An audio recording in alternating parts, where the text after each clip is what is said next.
नमस्कार दोस्तों, कैसे हैं आप लोग। एनसीईआरटी क्लास 10 की इकोनॉमिक्स चल रही है। चैप्टर नंबर 4 है, उसका लास्ट पार्ट है। इसमें चैप्टर नंबर 4 में पूरी तरीके से ख़त्म कर दूंगा। यहाँ पे बात करेंगे impact of globalization in India के बारे में। अगर आप बात करो पिछले 20 सालों में इंडियन इकोनॉमी की काया पलट हो गई है। ग्लोबलाइजेशन ने इतने ज़बरदस्त इफेक्ट लेके आया है, और मैं कहूँगा कि बहुत पॉजिटिव इफेक्ट्स। हालांकि ग्लोबलाइजेशन के बहुत निगेटिव इफेक्ट्स भी रहे हैं, बट पॉजिटिव इफेक्ट्स इतने ज़्यादा रहे हैं कि निगेटिव इफेक्ट्स की तरफ किसी ने ध्यान भी नहीं दिया। अगर आप बात करोगे तो ग्लोबलाइजेशन के चलते बहुत सारे फॉरेन प्रोड्यूसर्स इंडियन इकोनॉमी में आए, जिसके चलते लोगों के पास चीज़ों के जो ऑप्शंस थे वो बढ़े, और उसकी वजह से हमारी इकोनॉमी में कंपटीशन आया। जो लोकल प्रोड्यूसर्स थे वो कहीं ना कहीं फॉरेन प्रोड्यूसर्स के साथ compete करने लगे। जब आप compete करते हो तो आपकी परफॉर्मेंस बढ़ती है, और जब आपकी परफॉर्मेंस बढ़ती है तो आप अच्छे प्रोडक्ट्स बनाते हो। लेकिन इसका एक डाउन पॉइंट भी है। वो अच्छे प्रोजेक्ट्स किसके लिए बन रहे हैं? For the well of sections of urban इलाका, अब ऑफ अर्बन एरियाज। बेसिकली आपका ग्लोबलाइजेशन होने से बाहर की कंपनीज जो इंडियन इकोनॉमी में आके अपनी फैक्ट्री सेटअप करके ऑपरेट करके प्रोडक्ट बनाने लगी, वो जो प्रोडक्ट बन रहा था वो देश के गरीबों के लिए नहीं बन रहा था। वो देश में उस तबके के लिए बन रहा था जो तबका उस प्रोडक्ट को अफोर्ड कर सकता है, जो तबका थोड़ा अच्छा खासा कमाता था। लेकिन कहीं ना कहीं ये तबका जो कि कंज्यूमर था, जो थोड़ा वेल ऑफ था, इसके पास प्रोडक्ट्स की चॉइसेस बढ़ी, प्रोडक्ट की क्वालिटी बढ़ी, और कहीं ना कहीं प्रोडक्ट के दाम घटे। क्योंकि फॉरेन प्लेयर्स आए तो उन फॉरेन प्लेयर्स को अगर लोकल प्लेयर्स से कॉम्पीट करना है तो दाम नीचे रखने पड़ेंगे। और फिर लोकल प्लेयर्स देखेंगे कि भाई मार्केट से बाहर निकल जाओ, तो इससे अच्छा कम मार्जिन पे दाम कम कर दो। तो भाई कहीं ना कहीं लोगों के लिए प्रोडक्ट सस्ते होने लगे, तो लोगों को कम दाम में थोड़े अच्छे प्रोडक्ट्स, थोड़ी हाई स्टैंडर्ड्स ऑफ लिविंग मिलने लगी। ये चीज़ यहाँ पे हुई। लेकिन जो लोग चीज़ों को बना रहे थे और जो लोग चीज़ों को बनाने के लिए काम कर रहे थे, सबके लेवल एक जैसे नहीं रहे। कहीं ना कहीं ग्लोबलाइजेशन के साथ इनइक्वालिटी भी बहुत ज़्यादा आई है। वो कैसे आई है उस चीज़ को भी अभी खंगालेंगे। आगे बढ़ने से पहले वीडियो पे लाइक का बटन, अगर अब तक आपने इस वीडियो को, इस चैनल को शेयर और सब्सक्राइब ना किया हो तो कर दीजिए। ज्वाइन बटन दबा के आप मेरी हेल्प भी कर सकते हैं। पूरा का पूरा सिलेबस आपको फ्री ऑफ कॉस्ट यहाँ पे अवेलेबल हो रहा है। मेरे को इंस्टाग्राम पे या ईमेल पे मैसेज करके ये मत पूछिए कि ज्वाइन बटन से क्या क्या मिलेगा। आप चाहें तो हेल्प कर सकते हैं, श्रद्धा हो तो करिए, ना करना हो मत करिए। इंस्टाग्राम पे फॉलो कर लीजिए, आपकी जर्नी डॉट से जवाब दूंगा। टेलीग्राम ग्रुप ज्वाइन कर लीजिए, आपको लेक्चर्स की पीडीएफ मिल जाएगी, मेरे करंट अफेयर्स के लेक्चर्स की। ज्वाइन बटन का लिंक, इंस्टाग्राम का लिंक, टेलीग्राम का लिंक आपको नीचे डिस्क्रिप्शन बॉक्स में मिल जाएगा। अब अगर आप बात करो एमएनसीज की, मल्टीनेशनल कंपनीज की, इन मल्टीनेशनल कंपनीज ने अपनी जो इन्वेस्टमेंट है वो इंडिया में पिछले 20 सालों में बहुत ज़्यादा तेज़ी से बढ़ाई है। और ऐसा नहीं है कि कोई धर्म बांट कर रही है एमएनसीज, इन एमएनसीज को इंडियन मार्केट से फ़ायदा हो रहा है, इसलिए वो इंडियन मार्केट में इन्वेस्ट कर रही है। As simple as that. ये जो एमएनसीज हैं, ये कुछ विशेष प्रकार की इंडस्ट्रीज में बहुत ज़्यादा इंटरेस्टेड रही है। फॉर एग्जाम्पल मोबाइल फ़ोन की इंडस्ट्री, ऑटोमोबाइल की industry, electronics, soft drinks, fast foods, banking services, इस प्रकार की चीज़ों में ये एमएनसीज बहुत ज़्यादा इंटरेस्टेड रही हैं। इस प्रकार की जो इंडस्ट्रीज होती हैं, बेसिकली अब soft drinks, fast food, McDonald's, burger, कारें, बाइकें खरीदना, इलेक्ट्रॉनिक्स खरीदना, ये अच्छे तबके ही खरीद पाएंगे। एक गरीब आदमी इस प्रकार की चीज़ों को जल्दी नहीं खरीदेगा। तो वेल ऑफ बायर्स के लिए ही ऑब्वियस ही बात है ये सारे प्रोडक्ट्स अवेलेबल हैं। तो और कहीं ना कहीं जो फॉरेन प्रोड्यूसर्स और इंडियन इन्वेस्टर्स इन्वेस्ट कर रहे थे, ये इसी मार्केट को कैटर करने के लिए इन्वेस्ट कर रहे थे, क्योंकि यहाँ पे इनका प्रॉफिट मार्जिन अच्छा होता है। इसके चलते भाई कुछ जॉब्स भी क्रिएट हुई। कहीं ना कहीं वो इंडियन लोकल कंपनीज जो कि इन कंपनीज को रॉ मटेरियल प्रोवाइड कर सकती थी, सर्विसेज प्रोवाइड कर सकती थी, उन्होंने भी पैसा कमाया। ऐसा नहीं है कि फॉरेन प्लेयर्स के आने से केवल फॉरेन प्लेयर्स ने पैसा कमाया, कहीं ना कहीं लोकल प्लेयर्स ने भी कुछ हद तक पैसा कमाया है। कहीं ना कहीं देश के यूथ को, जो कि पहले बिल्कुल ही अनएम्प्लॉयड था, उसको भी नौकरी मिली है। अब बात करते हैं सरकार ने क्या क्या स्टेप्स लिए हैं इंडिया में फॉरेन इन्वेस्टमेंट्स को अट्रैक्ट करने के लिए। चाहे केंद्र की सरकार हो चाहे राज्य की सरकार हो, इन्होंने विशेषकर तरीके से स्टेप्स लिए हैं ताकि ज़्यादा से ज़्यादा फॉरेन कंपनीज को इंडिया में बुलाया जा सके इन्वेस्ट करने के लिए।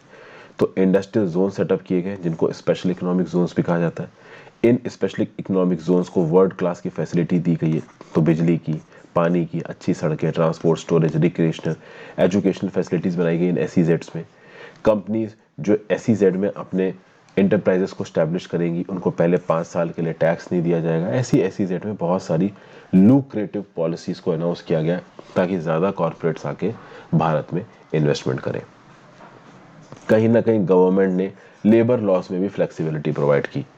ये देखो, ये जो कंपनीज होती है ना, ये कंपनीज अपने कॉस्ट को कट करने के लिए आ रही हैं। अगर इनको लेबर को ज़्यादा पैसा देना होता, तो अपने मार्जिन्स को कम रखना होता, तो जिस देश में है यूएस यूके यहीं पे ऑपरेट कर रही होती।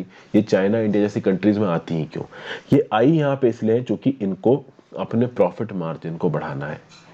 तो अभी प्रॉफिट मार्जिन को बढ़ाना है तो रॉ मटेरियल का खर्चा तो आप कम कर नहीं सकते हो, तो आप कहाँ पे खर्चा कम करोगे?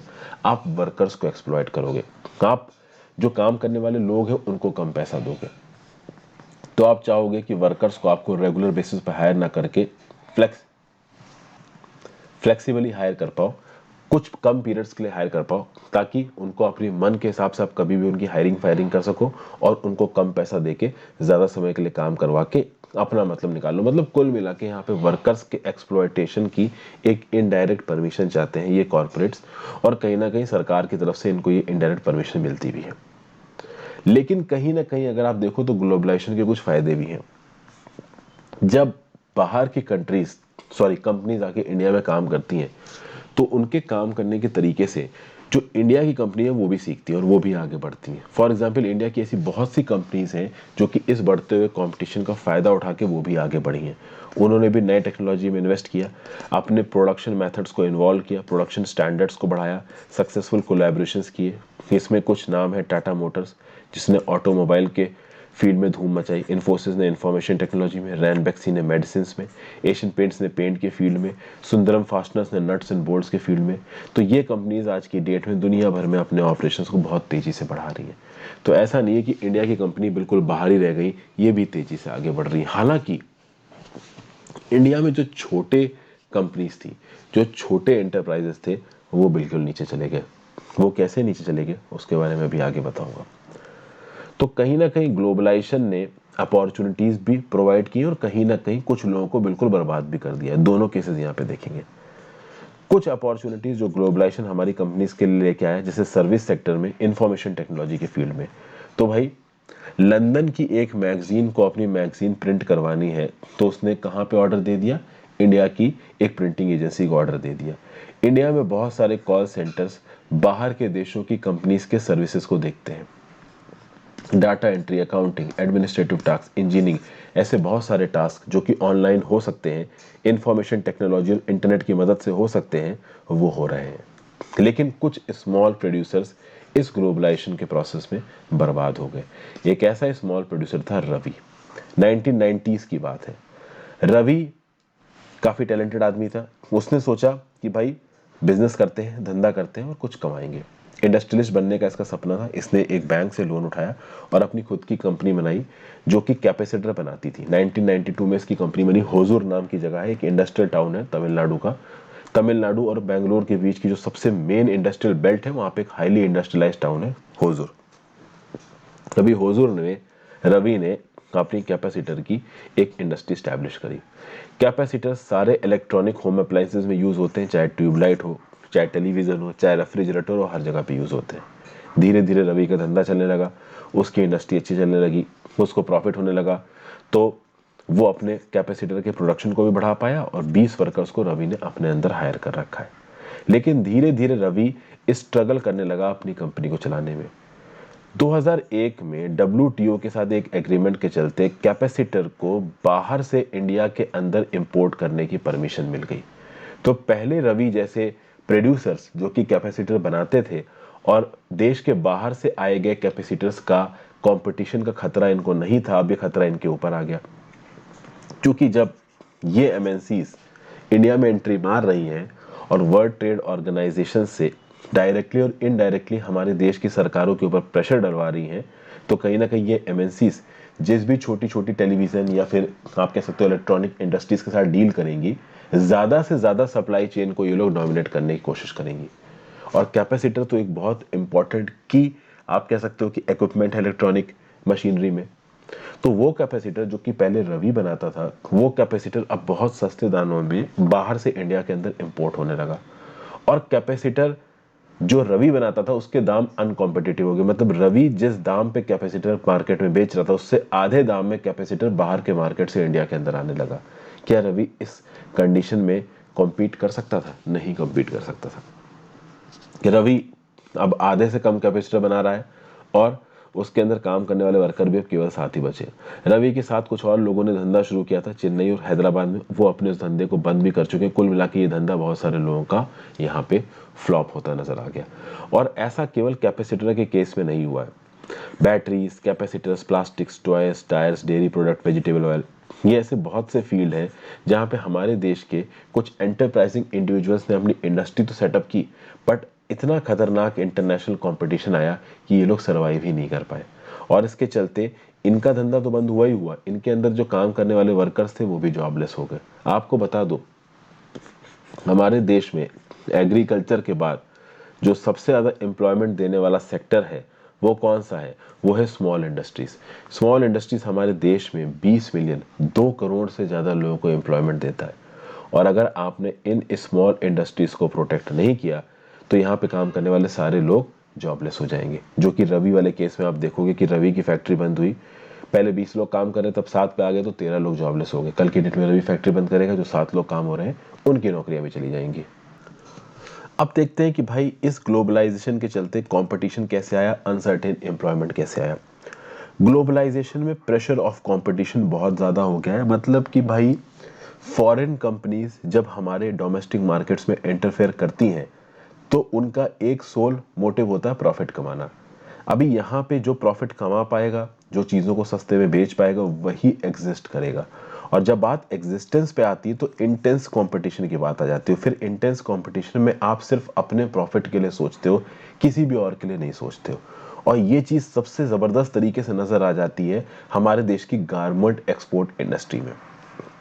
आपको यहाँ पे कुछ लेडीज काम करती हुई नजर आ जाती हैं, नजर आ रही हैं, जो कि भाई गारमेंट्स में यहाँ पे फोल्ड करती हुई नजर आ रही हैं इन गारमेंट्स को देश के बाहर एक्सपोर्ट करने के लिए। ऐसे बहुत सारी लेडीज को और मतलब जेंट्स को ये जो गारमेंट सेक्टर है वो हमारे देश में एम्प्लॉयमेंट देता है। लेकिन इनको बहुत भयंकर तरीके से आप सोच लो एक्सप्लॉइट किया जाता है।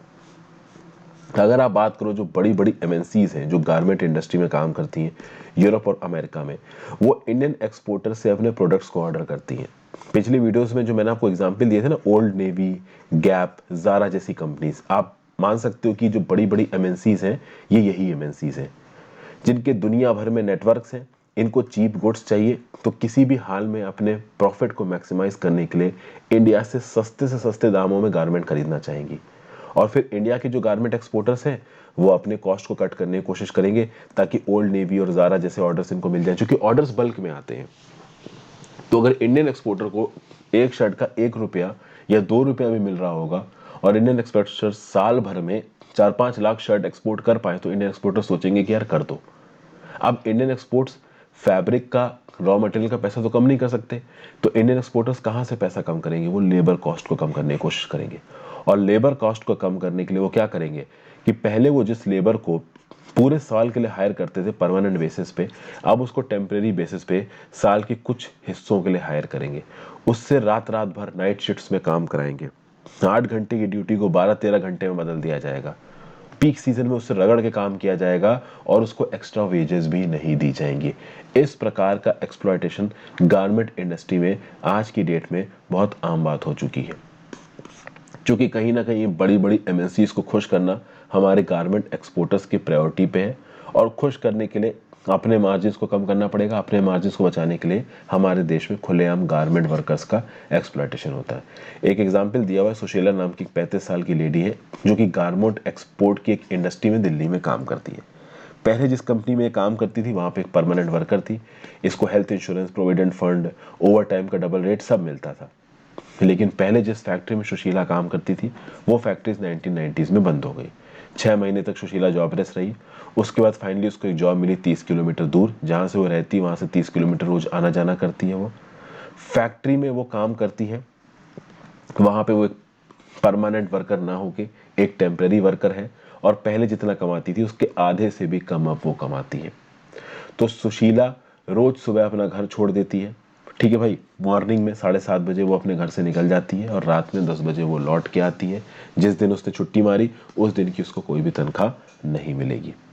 ठीक है, और कहीं ना कहीं उसके पास कोई और ऑप्शन भी नहीं है, क्योंकि जो बाकी कंपनीज हैं वो भी काम करने का कुछ खास पैसा नहीं दे रही है।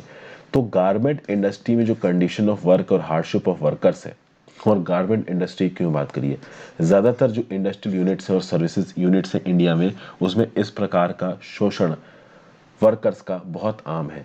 और केवल अनऑर्गेनाइज सेक्टर नहीं, ऑर्गेनाइज सेक्टर में भी शोषण हो रहा है। कभी कभी ऑर्गेनाइज सेक्टर में भी जो बेनिफिट्स प्रॉमिस करता है एम्प्लॉयर, वो देता नहीं है। ओके, और कहीं ना कहीं ऑर्गेनाइज वर्कर्स को खुलेआम मुंह पे बोला जाता है कि काम करना हो करो, नहीं तो काम छोड़ दो।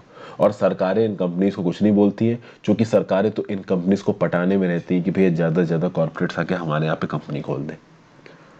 अब बात करते हैं the struggle of fair globalization. तो अगर एक्सप्लॉयटेशन हो रहा है तो इस एक्सप्लॉयटेशन को रोकने की रिस्पॉन्सिबिलिटी किसकी है? सरकार की है। ग्लोबलाइजेशन का फायदा सबको बराबर तरीके से नहीं हुआ, ये तो हमको दिख गया। जो पढ़े लिखे हैं, स्किल है, जिनके पास दौलत है, उन्होंने तो ग्लोबलाइजेशन का फायदा उठा के और अमीर हो गए और पढ़े लिखे हो गए। लेकिन जो नीचे के तबके के लोग थे, उनको उस लेवल के बेनिफिट्स नहीं पहुंचे। तो ग्लोबलाइजेशन को फेयर बनाना जरूरी है, और ग्लोबलाइजेशन के बेनिफिट सबके पास बराबर तरीके से पहुंचे, इस चीज को इंश्योर करने का जरूरी है। ये इंश्योर कौन करवा सकता है? ये इंश्योर केवल एक एंटिटी करवा सकती है, और वो है सरकार। सरकार के पास ही ये ताकत है कि ग्लोबलाइजेशन के बेनिफिट्स हर सेक्शन के पास बराबर तरीके से पहुंचे। इस बात को सरकार इंश्योर कराए। तो रिच और पावरफुल को अकाउंटेबल कौन कर सकता है? सरकारें कर सकती है। गरीबों को उनके हक मिले, ये कौन कर सकता है? सरकारें कर सकती है। तो सरकारें लेबर लॉज बनाती हैं, और अगर लेबर लॉज को प्रॉपर तरीके से इम्प्लीमेंट किया जाए तो जो कंपनियां हैं वो इस लेबर का शोषण नहीं कर पाएंगी। लेकिन आपको पता है कि लेबर लॉज को एक्सप्लॉइट किया जाता है, और अब तो 4 नए लेबर लॉज आ गए। अगर आप करंट अफेयर्स पढ़ रहे होंगे तो आपको पता होगा।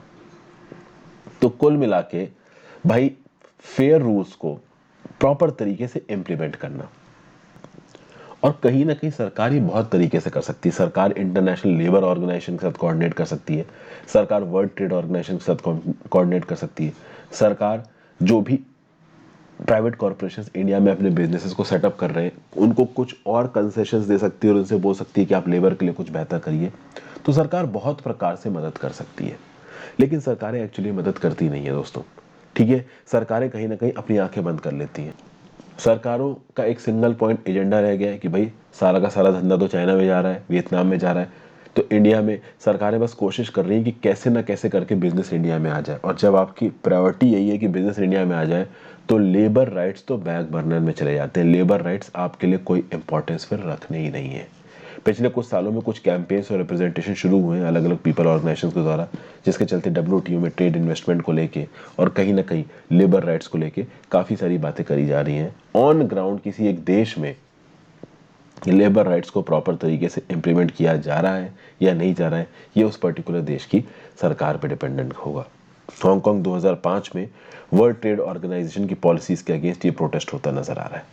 तो ओवरऑल इस चैप्टर में हमने क्या देखा? ग्लोबलाइजेशन की प्रॉब्लम्स को देखा। पहले तो हमने ये देखा कि ग्लोबलाइजेशन कैसे कंट्रीज को बहुत तेजी से इंटीग्रेट करता है, कैसे फॉरेन ट्रेड और फॉरेन इन्वेस्टमेंट को तेजी से बनाता है, इसमें MNCs कितनी ज़्यादा ताकतवर हैं ये हमने देखा, कैसे MNCs अपने मार्जिन को बढ़ाने के लिए और अपने खर्चों को कम करने के लिए अपने प्रोडक्शन को कंट्री टू कंट्री घुमाती रहती हैं, कैसे ये प्रोडक्शन इंक्रीज्ड ग्लोबलाइजेशन में बहुत ज़्यादा कॉम्प्लेक्स होता जा रहा है, कैसे इंफॉर्मेशन टेक्नोलॉजी एक बहुत बड़ा रोल प्ले करती है, लिबरलाइजेशन ऑफ ट्रेड और इन्वेस्टमेंट एक बहुत बड़ा रोल प्ले करता है, WTO का यहाँ पे क्या रोल है वो भी हमने देखा।